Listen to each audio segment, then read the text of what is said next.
our kids are growing up in a complex world.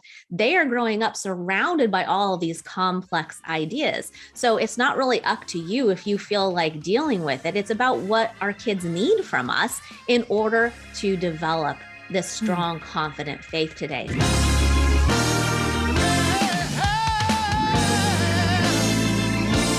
I'm wondering about hindrances or obstacles that you see out there that parents often run into or write to you about that prevent them, or that they see that might prevent them from discipling their children in a faithfully different way. Yeah, I think there are a lot of different things depending on the second situation. But I think a huge one is, unless you happen to be someone who just loves learning about apologetics and worldview, and you want to read all these books and you just suck in the information, for a lot of parents, that feels overwhelming and it can be difficult. And it's been kind of interesting to me, because reading reviews of the book, of course, as an author, you read all the reviews that come through on Amazon and Goodreads and stuff. And I think the most common thing that I hear in those reviews is people saying this is a really accessible book, that it breaks down complex ideas in this easy to understand way. And I'm like, okay, great. This is exactly what I want to do. I want to break down things in an easy to understand way. But then someone online had posted something saying, am I the only one? I'm feeling really stupid because I feel like, I have to look up these big words and it's very difficult for me to understand this. Am I the only one? And there were a few more people who were like, yeah, I'm struggling too. And they said, I have to read this a few times. And it was so interesting to me because on the one hand, I'm brokenhearted to hear that, right? You want to make it easy to understand for everyone.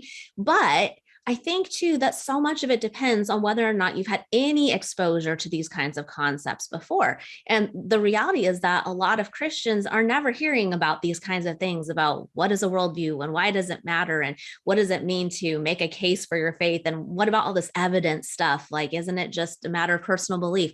So many people have not been discipled in the church to understand some of these things. And so when you hit it the first time, it can be extremely hard.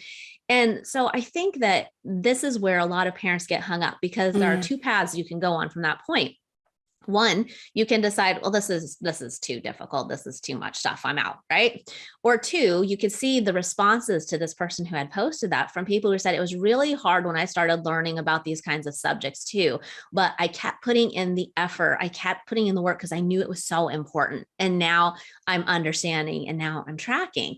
And it was really encouraging to see a lot of people acknowledge that, because yes, it can be difficult, but if you get stuck and you say, well, this is difficult, therefore it must not be necessary, I think you're really on the wrong track. And I'm not saying this person in particular was saying that. I don't know where they will go with this, but I think that's just such a critical thing for people to understand, so that they don't walk away from it saying that, well, I'm not going to do it if it's hard. Our kids are growing up in a complex world. They are growing up surrounded by all of these complex ideas. So it's not really up to you if you feel like dealing with it. It's about what our kids need from us in order to develop this strong, confident faith today. So I think if parents are listening and they're finding this difficult in general, all these kinds of subjects, stick with it, because it's so vital for our kids. And it's not really a matter of whether or not we want to learn it. It's a matter of whether or not our kids need it. So I think that's the first thing, is just making sure parents are not deciding based on level of difficulty. The second thing is that we're just busy. Parents are just busy people, all of us. I mean, we look at our schedules and we're like, when am I going to do this? Hearing Krista saying, yes, we just sit down and we're all gathering around the table every night to read the Bible. I'm sure there are plenty of parents going, how do they do that? How do you make that time? And it's very difficult to move things around to make these things happen. And it's going to look different in every family. It doesn't have to look exactly like that in order to be successful. We used to try to do all at once, and that was successful for a long time. And then for various reasons with our personality mixes and the kids and the family, it works better for us to have separate conversations right now. And that's okay too. So it depends on your family dynamics, but what you don't want to do is to just say, we're too busy for this. I'm going to offload it to the church or to the Christian school or whatever, because no one is going to disciple your kids the way that you should be. And the Bible calls you as the parent to be the primary discipler in the first place. So we've got to take on that responsibility, even when it's hard, and push through, knowing that this is really important.